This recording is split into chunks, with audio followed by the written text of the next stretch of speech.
감사합니다. 오늘도 하나님을 예배할 수 있는 이 은혜를 주심에, 또한 이 시간을 주심에, 이 장소를 주심에 감사합니다. 하나님, 오늘도 하나님의 말씀을 듣고 우리가 그 말씀을 마음에 새기고 또한 하나님의 말씀을 살아냄으로 말미암아 우리의 삶의 자리에서 하나님의 복음을 잘 전하는 우리 한 사람 될 수 있게 해주옵소서. 감사드리며 예수님의 이름으로 기도드립니다. 아멘. 오늘 하나님의 말씀을 보시기 전에 이제 광고 하나 드리도록 하겠습니다. 양해의 말씀 먼저 드리면요.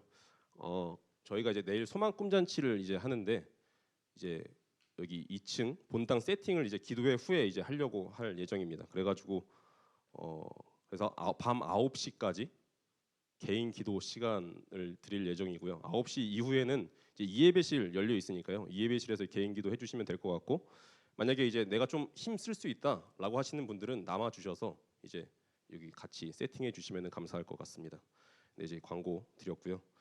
오늘 하나님의 말씀을 한번 읽어보도록 하겠습니다. 오늘 우리에게 주시는 하나님의 말씀은 로마서 14장 13절부터 19절 말씀입니다. 로마서 14장 13절부터 19절 말씀입니다. 저희가 하나님의 말씀을 한 절씩 읽으신 후에 한 절씩 교독하신 후에 마지막 절은 합독하시겠습니다. 그런즉 우리가 다시는 서로 비판하지 말고 도리어 부딪힐 것이나 거칠 것을 형제 앞에 두지 아니하도록 주의하라. 내가 주 예수 안에서 알고 확신하노니 무엇이든지 스스로 속된 것이 없으되 다만 속되게 여기는 그 사람에게는 속되니라.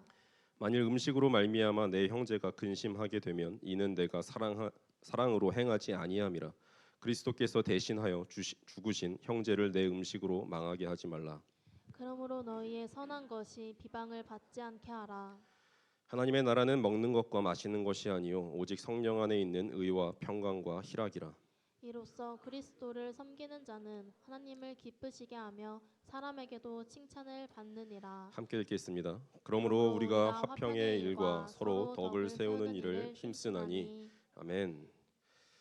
이제 청소년 애들과 좀 이야기를 하다 보면은 또 이제 부모님들이 이제 기도 제목으로 주시는 것들 중에 하나가 이제 교회 친구가 없어서 애들이 적응을 못해요라는 그런 기도 제목들을 주실 때가 있습니다. 이제 청소년기 시설 우리 다 보내셨잖아요. 잘 아시죠? 친구들과의 그 관계가 굉장히 중요한 시기입니다. 이제 초중고 때 이제 보면은 이제 저희 아이들도 그렇지만 이 친구가 더 중요하더라고요. 이제 부모님의 말은 뭐 다 잔소리야 막 지상이 막 그러고 있는데 친구들의 말은 막 이제 좋죠. 이제 막 다 잔소리하는 저희가 됐는데 왜 친구들이 좋을까요?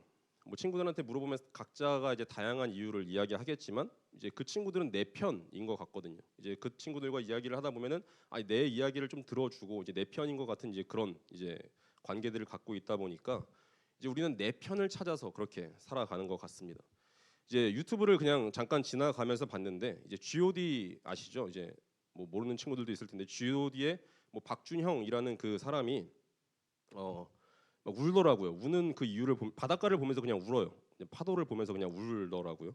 근데 그 이유를 들어보니까 이제 그 사람이 이제 미국에 이제 이민을 어렸을 때 갔는데 이제 인종차별로 이제 친구들이 많이 없었던 그런 이제 시기를 보냈는데 이제 그 파도가 나를 유일하게 받아줬다라고 얘기를 하면서 이제 울더라고요.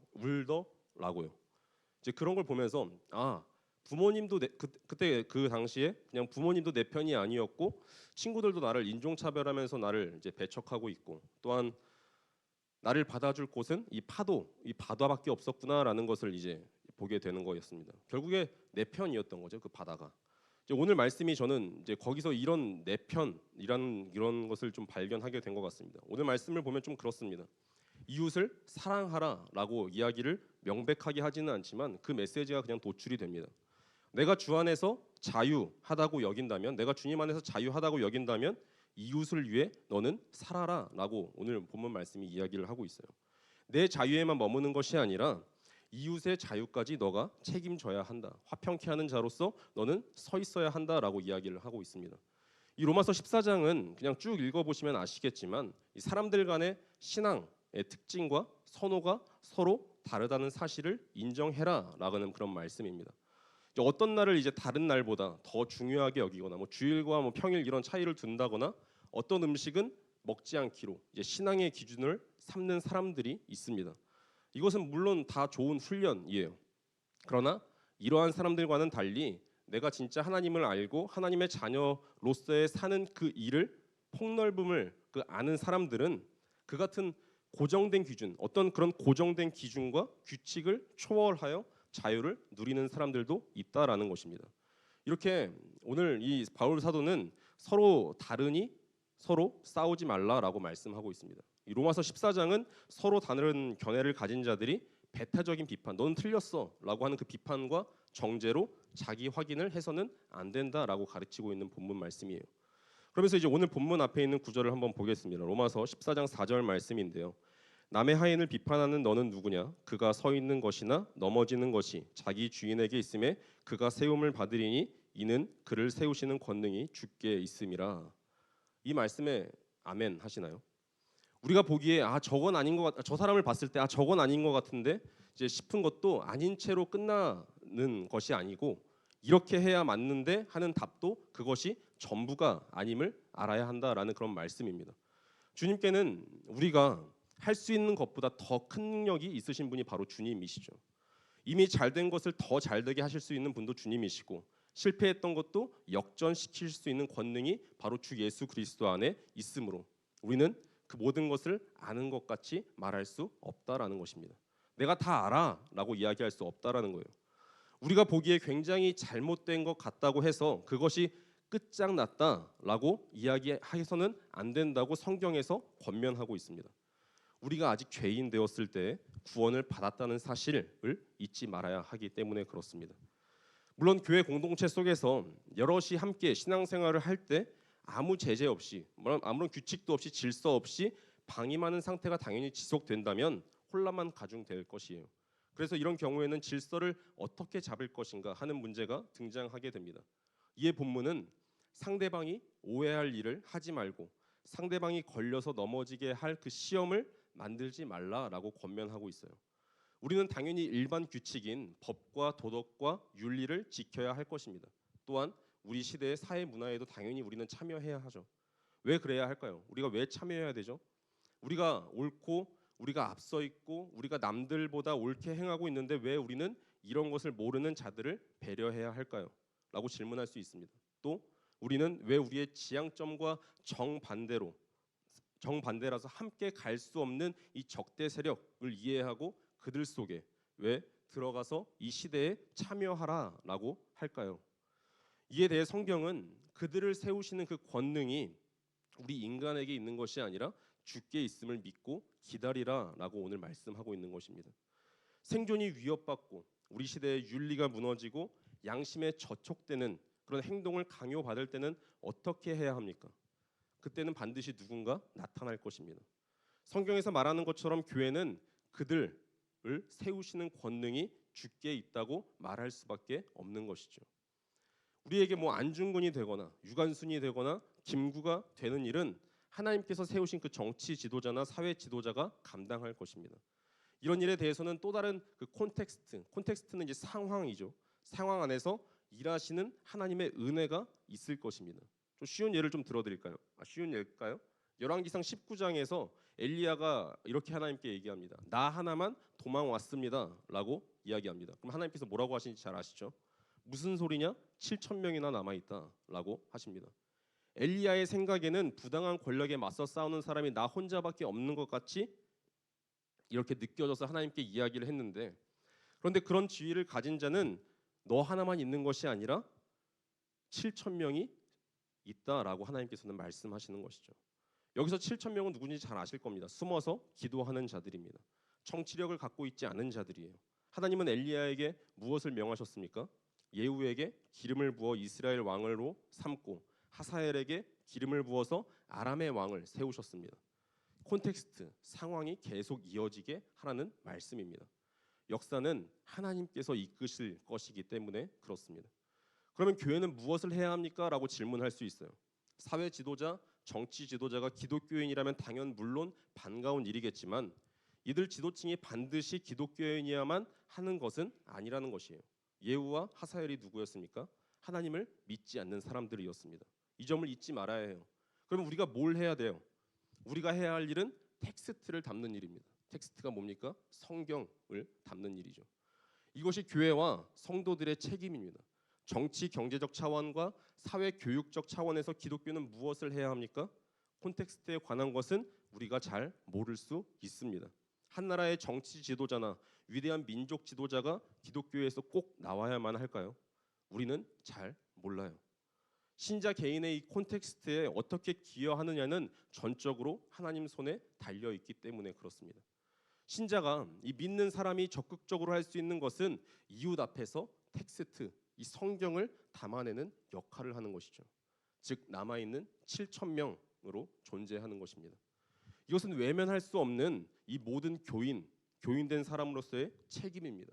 그러니 콘텍스트를 바꾸어서 그것으로 나 자신의 짐을 덜려고 하는 시험에 빠지지 마시길 바랍니다. 비판하지 말고 정죄하지 말라는 성경의 가르침은 도대체 무엇이고 부딪힐 것이나 거칠 것을 형제 앞에 두지 말라는 이 오늘 본문의 말씀은 도대체 무엇입니까?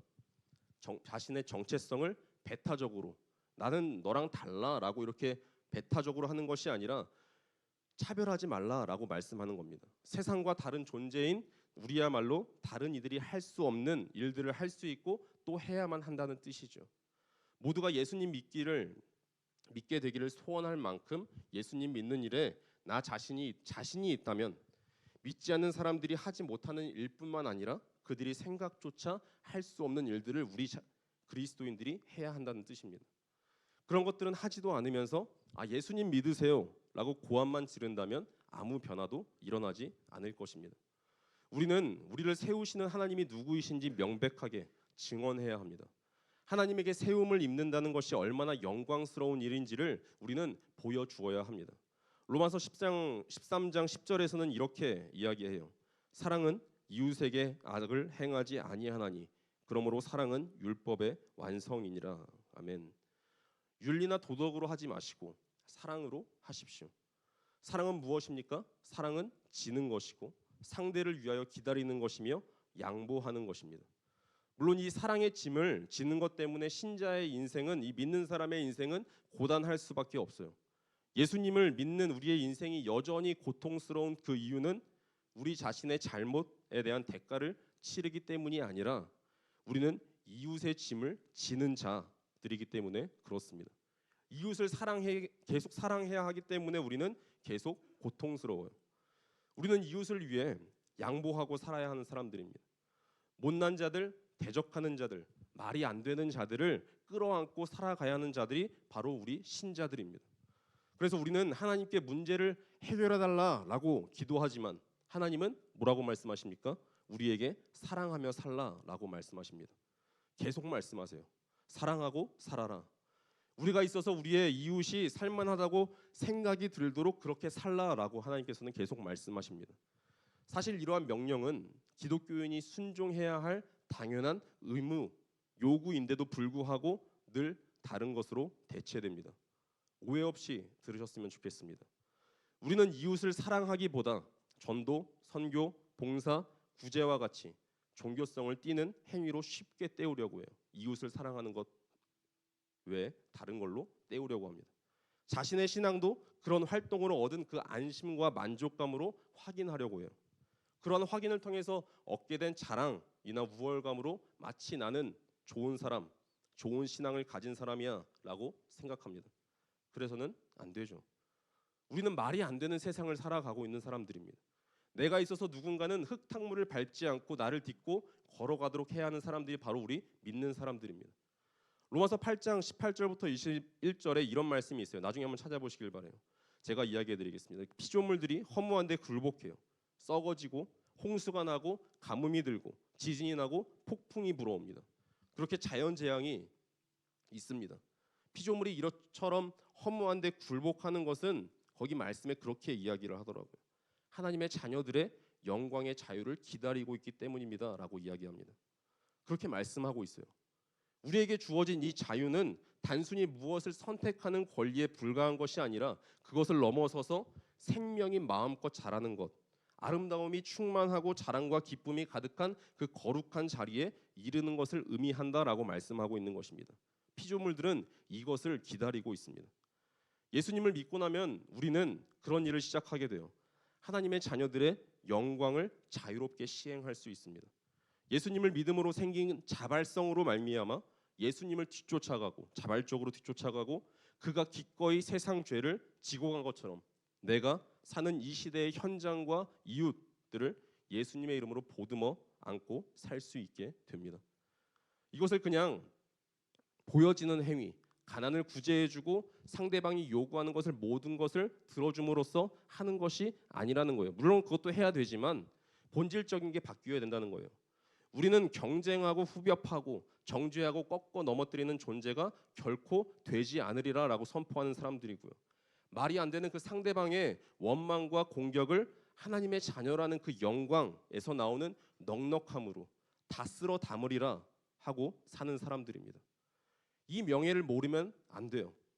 우리가 가진 자유가 이제 무엇인지 우리가 안다면 그리고 이 자유는 하나님의 자녀의 영광을 알기에 사용할 수 있는 것임을 내가 이해했다면 사랑은 더 이상 명분이거나 문제를 해결할 수단 정도에 머물지 않을 것입니다.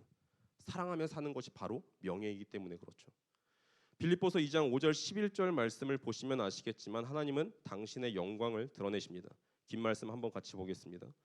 너희 안에 이 마음을 품으라. 곧 그리스도 예수의 마음이니 그는 근본 하나님의 본체시나 하나님과 동등됨을 취할 것으로 여기지 아니하시고 오히려 자기를 비워 종의 형체를 가지사 사람들과 같이 되셨고 사람의 모양으로 나타나사 자기를 낮추시고 죽기까지 복종하셨으니 곧 십자가에 죽으심이라. 이러므로 하나님이 그를 지극히 높여 모든 이름 위에 뛰어난 이름을 주사 하늘에 있는 자들과 땅에 있는 자들과 땅 아래에 있는 자들로 모든 무릎을 예수의 이름에 꿇게 하시고 모든 입으로 예수 그리스도를 주라 시인하며 하나님 아버지께 영광을 돌리게 하셨느니라. 아멘. 이 말씀을 보면서 저는 그걸 느꼈어요. 하나님께서는 자랑하고 싶으시구나라는 것을 느꼈습니다. 이 하나님의 자랑이 보이십니까? 나는 이런 하나님이야라고 말씀하고 계십니다. 어떤 하나님이십니까? 기다리시는 하나님, 양보하시는 하나님, 우리를 위하여 손해 보시는 하나님이십니다. 이런 하나님의 그 일하심에 우리가 동참하는 것이죠. 하나님의 자녀들의 영광의 자유입니다. 여기에 동참하는 거예요. 이 일은 하나님이 누군가에게 너 이거 해라고 떠밀려 하는 수 없이 하신 것이 아니라 하나님의 자랑은 하나님께서 그런 성품을 가지신 위대한 인격자라는 사실에 있습니다. 기다려 주실 수 있는 분, 용서하실 수 있는 분, 우리에게 충분한 시간을 주실 수 있는 분이십니다. 그분은 하나님은 위대한 하나님이십니다. 어떤 콘텍스트라도 좋다고 이야기할 수 있는 것이 바로 개혁주의입니다. 우리가 개혁주의 전통에 우리가 서 있잖아요. 종교개혁 이후에 개신교 신앙에 대한 중요한 신학적 이해가 여기에 담겨져 있습니다. 어제 깨닫고 결심하고 행한 것으로 완료된 것이 아니라 그게 다 끝난 것이 아니라 매일 다른 하루 속에서 오늘의 신앙으로 사는 것이 바로 개혁주의 전통입니다.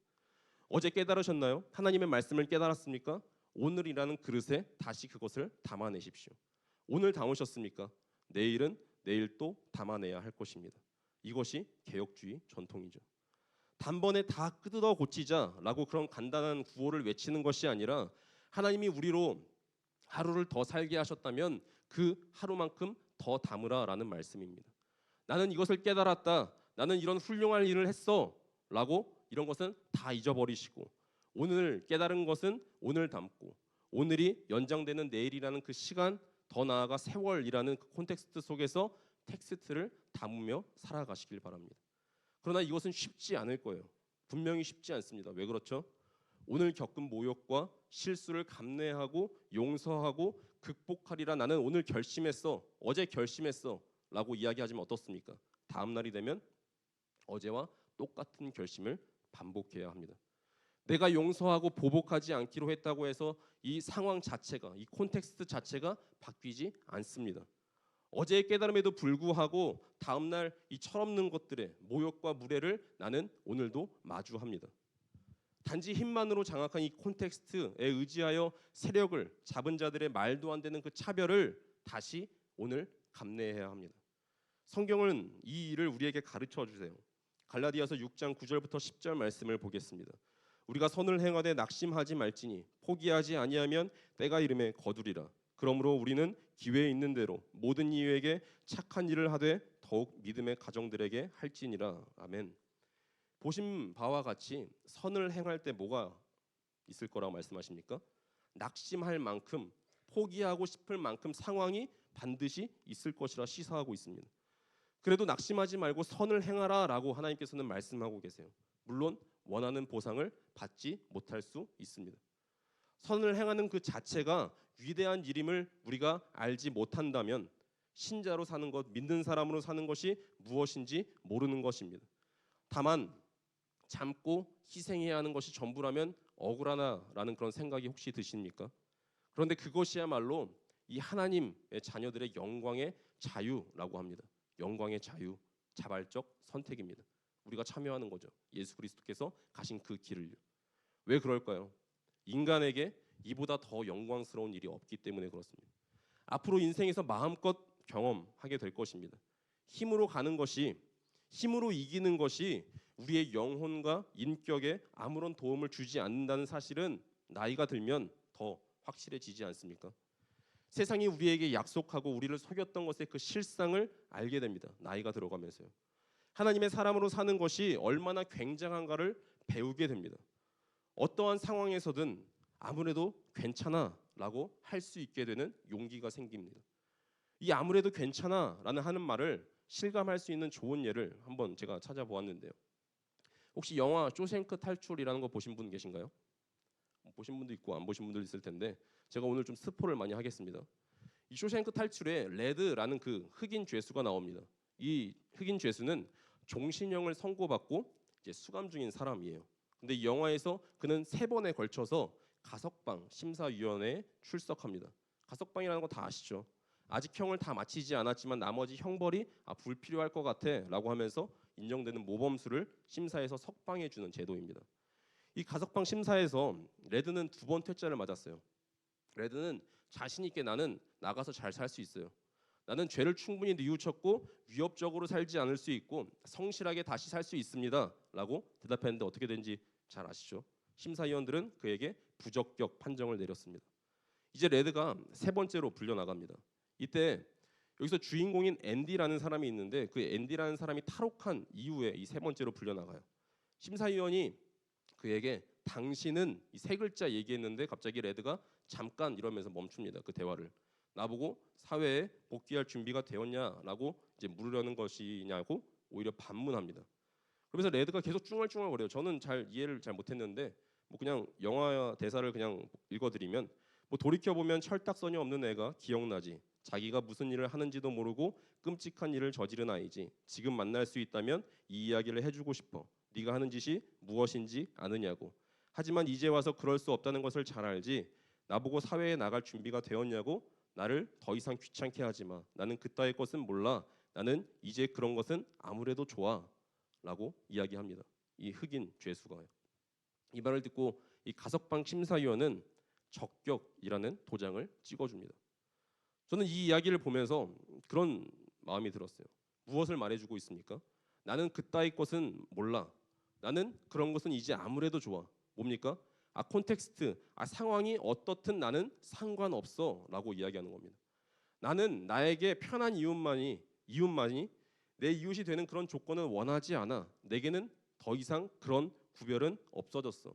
나는 누구라도 이웃으로 삼고 살 수 있어. 교도소라면 어때? 여기에도 내 이웃이 있어. 나를 필요로 하는 사람들이 여기에 있어. 그러니 나는 여기서 살아도 돼. 이제 나는 어디라도 괜찮아. 이것이 바로 아무래도 좋아라는 것입니다. 레드는 이 흑인 죄수는 주인공 앤디에게 이것을 배웠을 것입니다. 앤디는 무엇으로 이 레드에게 이것을 납득시켰을까요? 앤디가 탈옥한 후에 죄수들이 식당에서 이제 밥을 먹는 장면이 나오는데 앤디의 그 과거를 추억하는 장면이 나옵니다. 이런 이야기가 나와요. 맥주 사건이라는 것입니다. 앤디는 이 교도소 경비대장 애들리라는 사람에 받은 그 유산에 대한 상속세를 면제받도록 도와줍니다. 근데 이렇게 도와주면서 이렇게 이야기를 하더라고요. 제 동료들에게 맥주 2병씩 주신다면 이라는 조건을 내겁니다. 그러면서 이 사람들은 계속 얘기를 하더라고요. 앤디가 우리를 동료라고 불렀어. 죄수들이 이 말을 계속 반복합니다. 앤디가 우리를 동료라고 불렀어. 저는 여기서 오늘 말씀이 떠올랐던 것 같습니다. 여러분, 이웃이 되어 주십시오. 이웃에게 가서 까다롭게 굴지 마시고 이 무엇이 옳은가에 대한 긴 설명을 늘어놓지 마시고 가서 그냥 이웃이 되어 주시길 바랍니다. 그리고 그들의 고난에 동참하시기 바랍니다. 같은 배를 타고 있음을 그냥 알게 하십시오. 고린도전서 15장 다음의 말씀을 말이 아닌 우리의 존재 자체로 증언하시길 바랍니다. 고린도전서 15장 57절부터 58절 말씀 보겠습니다. 우리 주 예수 그리스도로 말미암아 우리에게 승리를 주시는 하나님께 감사하노니 그러므로 내 사랑하는 형제들아 견실하며 흔들리지 말고 항상 주의 일에 더욱 힘쓰는 자들이 되라. 이는 너희 수고가 주 안에서 헛되지 않은 줄 알미라. 아멘. 성경이 우리에게 들려주는 말씀이고 우리를 만난 이웃들에게 행해야 하는 것입니다. 예수님께서 당신의 인생을 역전시키실 수 있어 라는 말을 입 밖에 내뱉지 않더라도 그것이 전해질 것입니다. 이 텍스트를 마음에 담고 살면요. 그것이 신자된 인생의 영광스러운 길인 줄을 내가 이해하지 못한다면 우리는 반복이에요. 밤낮 신세 타령에서 벗어날 수 없습니다. 신자라면 예수 그리스도를 믿는 사람이라면 적어도 이 쇼생크 탈출에 나오는 저 레드보다 더 나아야 되지 않을까요? 저는 그렇게 생각합니다. 아무데라도 상관없어. 주님 안에서는 아무래도 괜찮아 라고 고백하는 이 명예와 자랑이 우리의 인생에 가득하기를 간절히 축원합니다. 기도하시겠습니다. 후히 주시고 꾸짖지 아니하시는 하나님 아버지, 오늘도 말씀하심에 감사드립니다. 오늘도 주의 길을 걷게 하심에 그 또한 감사드립니다. 화평케 하시는 자이신 주 예수 그리스도를 따라갈 수 있게 힘과 지혜를 주심에도 감사드립니다. 그렇기에 오늘도 기도합니다. 화평케 하는 자로서 서 있는 그 한 사람으로 살아가기를 간절히 소망하오니 하나님 우리 한 사람 한 사람의 마음 가운데 말씀으로 좌정하여 주시기를 간절히 원합니다. 의와 평강과 희락이 하나님의 나라를 살아내기를 간절히 원합니다. 오늘 이 시간 가운데 말씀을 담아내기를 간절히 소망하며 예수님의 이름으로 기도드립니다. 아멘.